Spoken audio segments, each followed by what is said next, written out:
The Jack Benny Program, transcribed and presented by Lucky Strike. Lucky's taste better. Cleaner, fresher, smoother.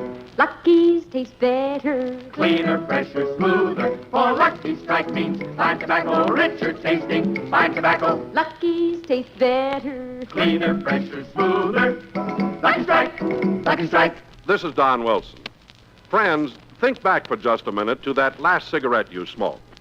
Wasn't the taste of that cigarette the thing that you really enjoyed? Of course it was. Smoking enjoyment is all a matter of taste. And many millions of smokers will tell you that Lucky's taste better. Cleaner, fresher, smoother. One reason is fine tobacco. You know, LSMFT, Lucky Strike means fine tobacco.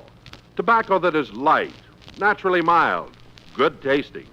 And another, Lucky's are made better, made to draw freely, made to smoke evenly, made to give you what you want from your cigarette, better taste. So for all the real deep down smoking enjoyment you want, ask for the cigarette that definitely does taste better. Lucky Strike. Get a carton and be happy. Go Lucky. Be happy, go lucky, get better taste today.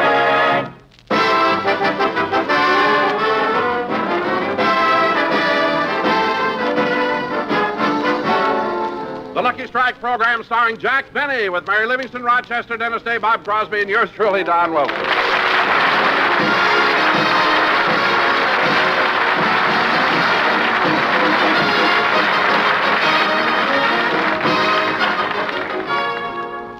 Ladies and gentlemen, tonight Jack Benny does another television program with his guest stars George Burns and Gracie Allen. But right now we have a radio show to do. So I'd like to take you back to yesterday's rehearsal right here in this same studio.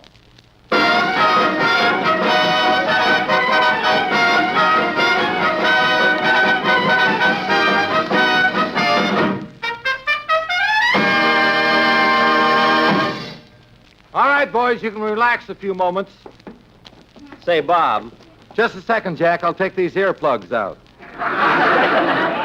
There, that's better. Bob, look, I hate to keep picking on the orchestra, but can't you do something about the way they dress? Now, look at those red ties. Well, what's the matter with them? Nothing, but they look ridiculous without shirts. And another thing, Bob, we just got to have a little more discipline around here. From now on, when we hold band rehearsals, I don't want the boys having guests up there on the stand with them. Guest? Certainly. Who's that fella sitting next to Remley? Well, he's not a guest. Remley's handcuffed to him. You mean he's a policeman? Yeah, and you better get used to him. He'll be with us for the next 30 days. 30 days? What did Remley do? Nothing. He's just building up credit for the summer. Well, we'll probably need it. Now, come on, everyone. Let's get on with rehearsal. As soon as Mary and Dennis get here, we'll read through the sketch. And Don, when you introduce me on the show tomorrow, I'd like something fresh and topical for a change. I've got just the thing, Jack. I wrote it myself. Good. Let's hear it. Okay. Ladies and gentlemen, this is the month of April. And although April showers bring May flowers, I bring you a man who looks like the last rose of summer, Jack Benny.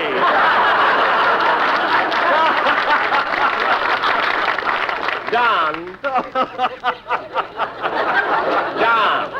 Laughing boy. Yes, Jack. Don, I've been called the last rose of summer before, but never by the pot.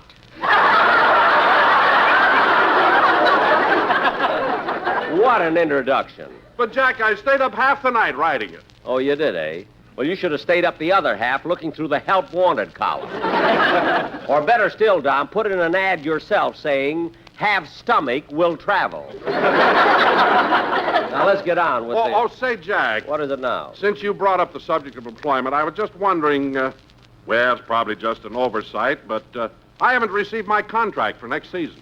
Oh, well, you know how that works, Don. I can't send you your renewal until my sponsor renews me. Jack, this is the middle of April. Your sponsor has always had you signed up by the end of March. The end of March? Say, that's right. Yeah, they probably got behind their correspondence. Don't let it worry your little head. It's not my little head that's worried. It's my traveling stomach. Well, believe me, Don, there's nothing to worry about. I'm sure we're all going to be back together again next season. Anyway, I've been with Lucky's for 12 years, and they're not going to drop me now. If that doesn't reassure you, you can... Oh, hello, Mary. Hello, Jack. Hi, everybody. Oh, Mary. Sorry I'm late, Jack, but I was having my hair set at Jean's. Oh, that's all right. We have to wait for Dennis anyway. Your hair looks very nice, Mary. Well, thanks, Don. They do a good job, but I'm so mad at that beauty operator. Every time I go in there, she tries to talk me into dyeing my hair. Well, they're all doing it, Mary. What color does she want you to dye it? Oh, sort of an auburn, like yours. Like mine. Mary, my hair isn't auburn. What about the one you got for Christmas?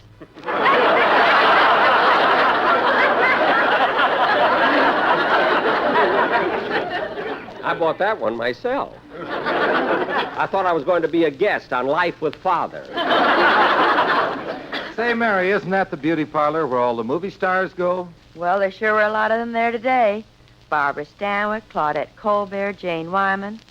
Oh, and Jack, I had a long talk with Alice Faye. Oh, Alice was there, too, huh? Yeah, she was waiting for Phil to get out from under the dryer. Oh, yes. Alice has to watch him. I remember once Phil fell asleep under the dryer and it shrunk his head. Say, Mary, how is Phil, anyway? Fine. He was so excited. His sponsor just renewed him for next year. Already? We were just talking about that, Mary. Jack hasn't been renewed yet. Not yet? But it's the middle of April. They're 2 weeks late. Now, Mary, don't you start worrying. I think Jack should call his sponsor, Mr. Lewis, and find out one way or the other. Look, I'm not making a long-distance call to New York for nothing. But Mr. Lewis is right here in Los Angeles. I saw him on the street this morning. You see, Jack, he didn't even get in touch with you. I knew there was something wrong. Nothing's wrong, and there's nothing to worry about. Mary, are you sure it was Mr. Lewis? If you don't believe me, ask Bob Hope. He was with him.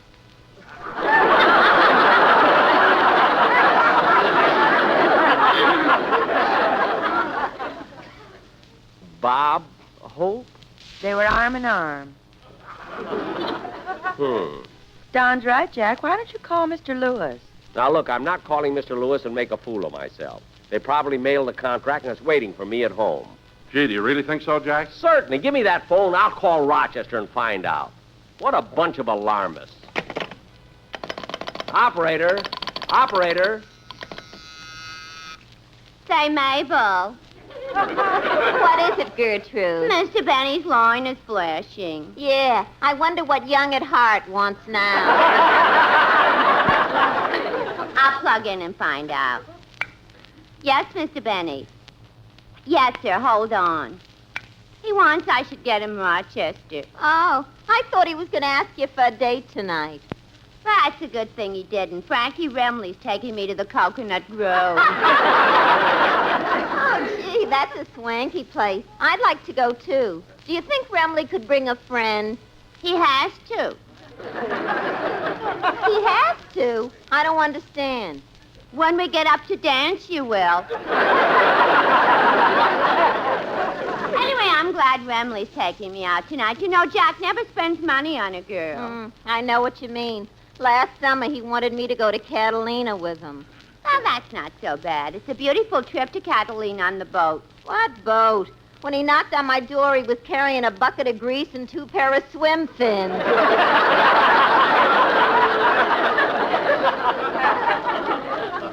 2 pair of swim fins? Oh, yeah. How would he know you have web feet? Now, look here, Miss Gertrude Gearshift. I'd rather have feet like mine than legs like yours. And what's the matter with mine? The last time I saw legs like yours, they were spinning in a rotisserie window. All the nerve. I never... Gertrude. Gertrude. I'm sorry, Mr. Benny, but the line is busy. Oh, well, keep trying and ring me when you get Rochester. Did you get the house, Jack? The line was busy. And for heaven's sake, stop worrying. There's nothing to worry about.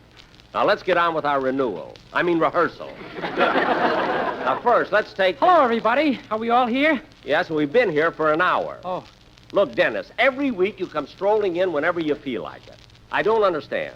Why should 14 musicians, a sound man, an engineer, a producer, and people like Mary, Bob, Don, and myself have to sit around week after week waiting for a stupid kid? Because that stupid kid is talented.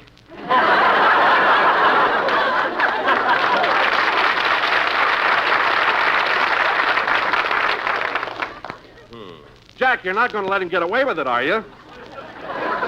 What can I do? Stupid is telling the truth.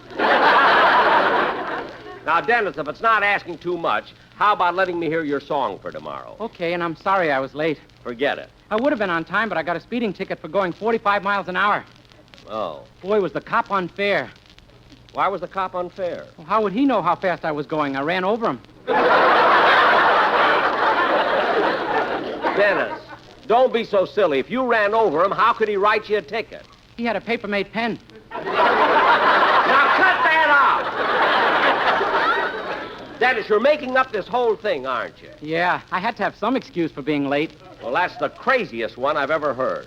Anyway, you're here, so let's have your song. Paper-made ink is leak. Not that one! The one you're going to do on the program. Yes, sir. What an imagination.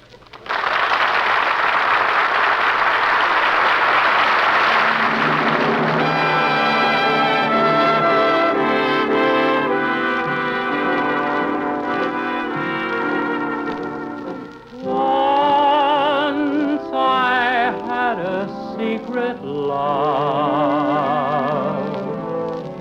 that lived within the heart of me. All too soon my secret love became impatient to be free. So I told a friendly star the way that dreamers often do. Just how wonderful you are,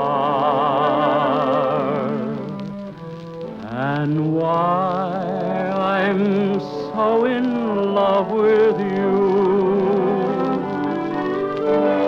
Now I shout it from the highest hill, even told the golden daffodil.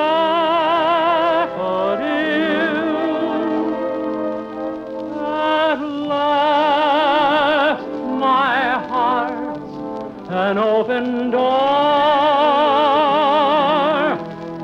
and my secret love, no secret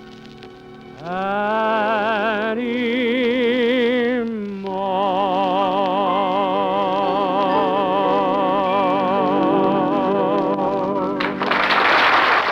That was Secret Love, sung by Dennis Day. Very good, Dennis. I know it's going to sound beautiful when you sing it on the show. Don't be so sure. Why not? I'm having my tonsils out tonight. Tonight? Dennis, are your tonsils infected? No, Well, has your throat been sore? no, Have you been catching colds? no. Then why are you having your tonsils out? A doctor friend of mine is coming over, and I don't know how else to entertain him.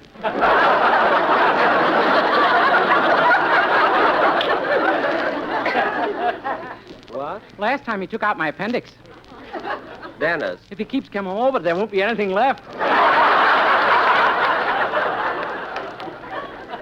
Now, Dennis, I'm in no mood for these silly conversations with you. So why don't you just sit down? Oh, that must be Rochester. I'll get it. Hello? I have your party, Mr. Benny. Go ahead. Thank you. Hello, Rochester? Is that you, Mr. Benny? Yeah, Rochester, was there any mail for me today?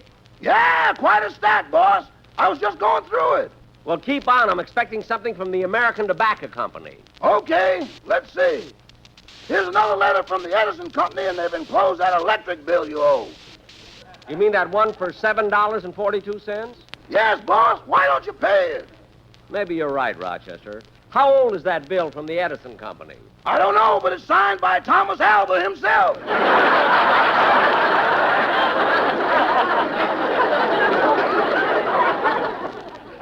Gee, I owe him for some phonograph records, too.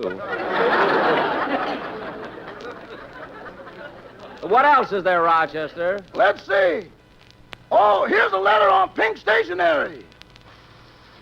It's got a wonderful aroma of perfume. Perfume? Ah, does that smell good?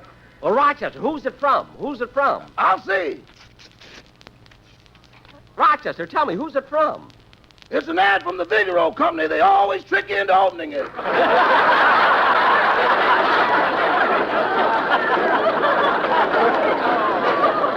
Well, I'll be darned. Rochester, is that all the mail? Yeah, were you expecting something else? Yes, I was expecting my new contract for my sponsor. I should have had it already. I just remembered. I saw your sponsor this morning on Wilshire Boulevard. Mr. Lewis, my sponsor? Are you sure it was him? If you don't believe it, ask Eddie Cantor. They were walking arm in arm. But Eddie Cantor is a personal friend of mine. He wouldn't try to take my job. I don't know. He was singing, Cantor is funny. He'll work for less money. Now's the time to make a change. Look, you don't have to worry. Even if I lose my job, I'll still keep you. Goodbye. Goodbye. Bad news, Jack? Well, the contract wasn't there. Well, why don't you call Mr. Lewis and find out once and for all? Well, he's probably in his office at the American Tobacco Company. But, Don, I just can't come out and ask the man if I'm fired. What excuse can I give for calling? You could tell him you'd like him to hear the new commercial. We got a dandy. Hey, that's an idea. Don, you get the quartet ready. I'll put the call in. Are you sure that the commercial is extra good? Yeah, okay, come on now. Hey, fellas, sportsmen! Operator. Yes, Mr. Benny. Gertrude, get me Mr. Lewis's office at the American Tobacco Company and be quick about it. Keep your shirt on. I may not have one. I'll make it snappy. Jack, I can't seem to find two of the sportsmen. Well, find them. I got the call in. I want to impress the sponsor. Mr. Lewis's office? Hello, is Mr. Lewis in? Yes, who's calling, please? Just tell him it's Jack Benny, his #1 comedian. You tell him. He'll slap my face. Now, don't be funny and get me Mr. Lewis. Don, did you find the rest of the quartet? Not yet, Jack. Oh, for heaven's sakes. I'm sorry, Mr. Benny, but Mr. Lewis is very busy. Well, he's never been too busy to talk to me before. What's he trying to do, give me the runaround? Oh, I'm sure not, Mr. Benny. But on this trip, Mr. Lewis has been very busy auditioning. Auditioning? Oh, my goodness, he's got to talk to me. He's got to. My dear man, Mr. Lewis doesn't gotta talk to anyone but Mrs. Lewis, and she's on the other line, so goodbye. Gee, he wouldn't even talk to me. And he's auditioning already. Kids, this is serious. Kenny Baker was smart. He got out when the getting was good. Oh, be quiet. I just can't understand it. Yeah, after all these years, they drop you like a cold potato. You mean hot potato? If you were hot, they'd keep you.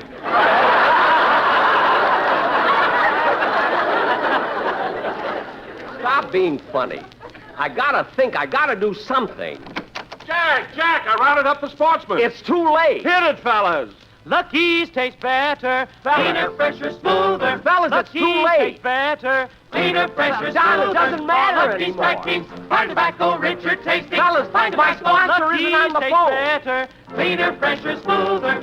Lucky Strike, Lucky Strike. Boys, don't waste your voices. I may not be with them. Bob Hope might be with them. Thanks for those Lucky Strikes. Look, fellas, I'm not sure. I said Bob Hope might be with them. Just try one and you'll see. Oh, thank you. Fellas, I'm not sure. Don't jump to conclusions. Thanks for that better taste. We hate to leave you, Jack. Don't worry, you'll be back. Boys, A show look, it without might those not big be blue Bob eyes Hope. is like an empty pack. It might be Barney thank Dean. you I don't know. so much. Well, I don't look at it. It might not be Bob Hope. It might be Eddie Cantor. A Lucky is fresher, a Lucky is smoother. Fellas, Now's I'm the not time sure. to buy a I'm not sure pack. that it'll be Eddie For Cantor. real smoking pleasure, the smoke that you'll treasure is Lucky Strike It and could be Frank Remley. I don't know. See that fine and light tobacco, that's the reason. Hackleberry. I don't know who it'll Lucky be. Strike is better tasting and so pleasing. Maybe Ali Khan. I don't You'll know. be agreeing, LSMFT-ing. Now's the time to light that good old Lucky. Be happy and go Lucky Strike.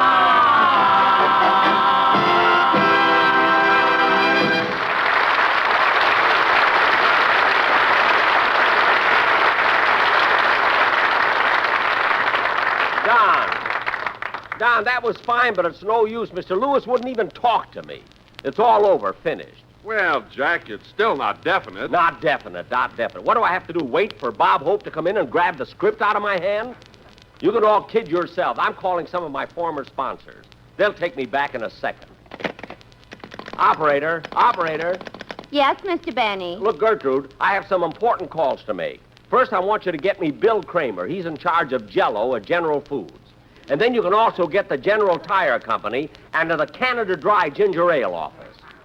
What is this, Old Home Week? Never mind, just get them. All right, hold on. Boy, will that Bill Kramer be glad to hear I'm available. When I left Jell-O, he was sick about it. I have Mr. Kramer's office. Go ahead. Is this Mr. Kramer? Yes. Well, Jell-O again. This is Jack Benny talking. Oh, Jack, how are you? Oh, fine, Bill, fine. Tell me, how are things gelling at Jell-O?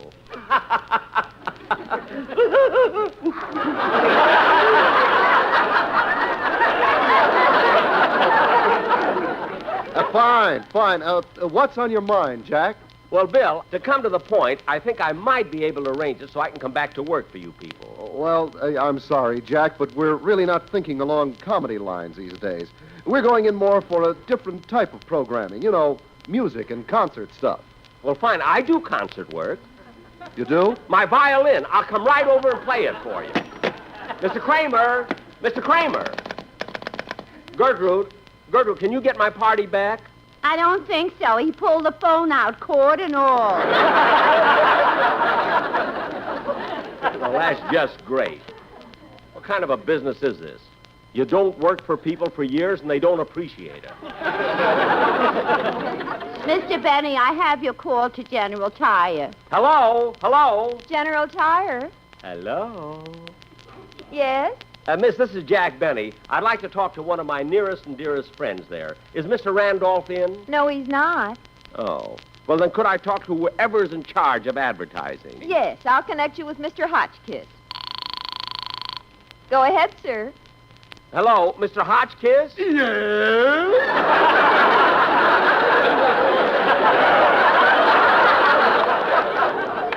Mr. Hotchkiss, this is Jack Benny. Jack Benny? Yes, I used to work for General Tire. Not since I've been in charge. Look, Mr. Hotchkiss, listen to me. If you'd hire me, I'm sure I could give you a very good show. Not a chance, Benny. We're putting our entire advertising budget into a much higher class type of show than you do. Oh, music and concerts? No, old movies and wrestling.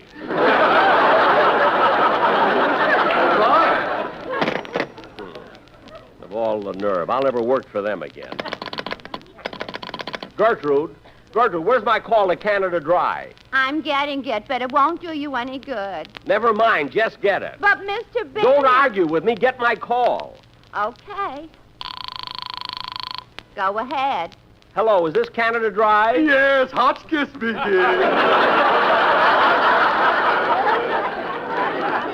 What? You wouldn't listen to me. Gertrude, you stay out of this. Now, let me get this straight, Mr. Hotchkiss. Didn't I just talk to you at General Tire? That's right. Then what are you doing at Canada Dry? I got thirsty. Oh, fine. Anyway, I'm in charge of advertising for both companies. Goodbye. But Mr. Hotchkiss. He hung up on me. I wonder who I should try now. Shall I call Hollywood 95264? Who's that? I don't know, but you may have better luck with a stranger. Never mind. How do you like that? All of a sudden, nobody wants me. Where'll I go? What'll I do? Mary, Don, Dennis. Don't talk to me, you has-been. Oh,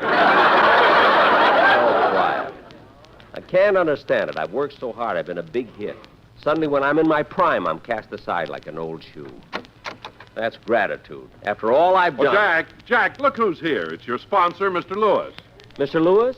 Hello, Jack. Mr. Lewis, how could you do this to me? How could you fire me when I've given Lucky's the best years of my life? Well, Jack. I've done great shows for you. I sold a product on the air, and in my home, too. I've done everything that could be expected of me. Jack. Maybe I've made some mistakes, but show business is in my blood. I can't start all over again. I'm 39 already.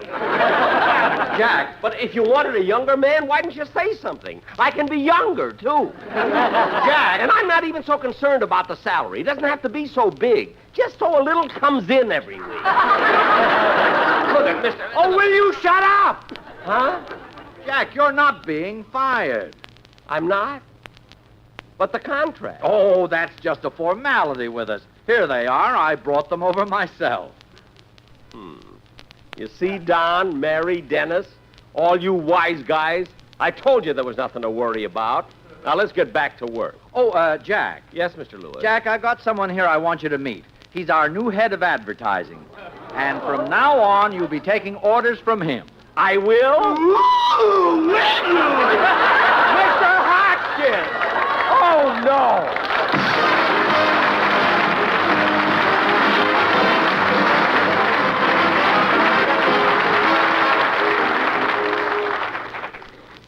Ladies and gentlemen, I'll be back in a minute to tell you about my television show, which goes on immediately after this program on the CBS network with my guest stars, George Burns and Gracie Allen. But first, here's a very important announcement. It deals with the future of America. Folks, a depression psychology could produce seriously harmful effects, regardless of whether the economic trend is up or down. An appreciation by all Americans of the opportunities created by our nation's growth would stimulate a confidence grounded on the facts needed for action toward a brighter future. So please remember, the facts about America today are the best grounds for confidence in America's tomorrow. Thank you.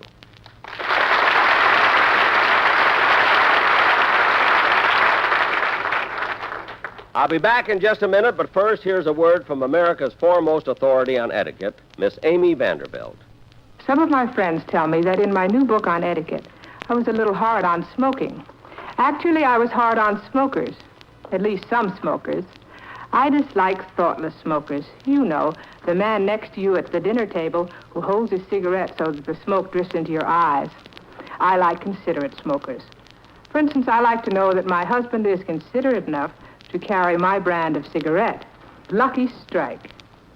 In smoking, as in etiquette, it is, after all a matter of taste. I want a cigarette that tastes better to me than any other.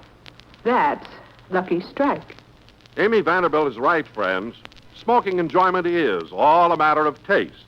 And the fact of the matter is, Lucky's taste better. Cleaner, fresher, smoother. So be happy. Go Lucky. Next time you buy cigarettes, ask for Lucky Strike. Lucky's taste better. Cleaner, fresher, smoother. Lucky Strike, Lucky Strike.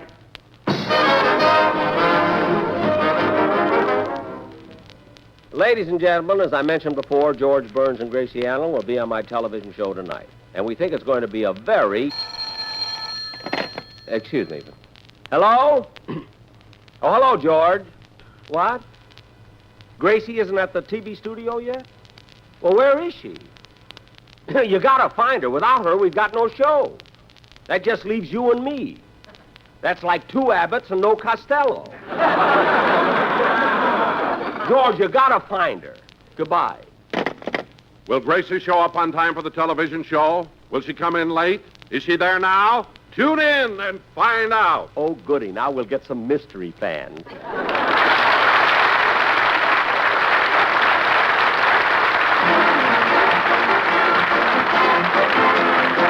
The Jack Benny Show tonight was written by Milt Josephsberg, John Tackerberry, Hal Goldman, Al Gordon, and produced and transcribed by Hilliard Marks. The Jack Benny program is brought to you by Lucky Strike, product of the American Tobacco Company, America's leading manufacturer of cigarettes. This is the CBS Radio Network. KNX Radio, Los Angeles.